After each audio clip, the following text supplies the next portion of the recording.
حضرت ابو ہریرہ رضی اللہ تعالی عنہ سے روایت ہے، نبی کریم صلی اللہ علیہ وسلم نے فرمایا،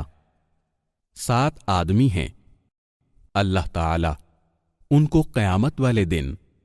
اپنے سائے تلے جگہ دے گا۔ اس دن اس سائے کے علاوہ کوئی سایہ نہ ہوگا۔ انصاف کرنے والا حکمران، وہ نوجوان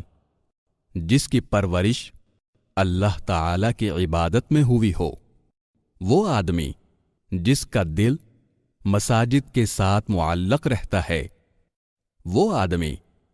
جو ایک دوسرے سے صرف اللہ کے لیے محبت کرتے ہیں، اسی پر وہ باہم جمع ہوتے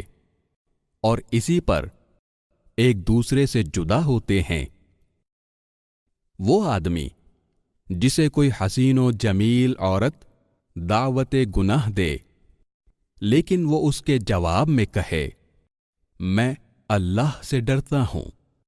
وہ آدمی جس نے کوئی صدقہ کیا اور اسے چھپایا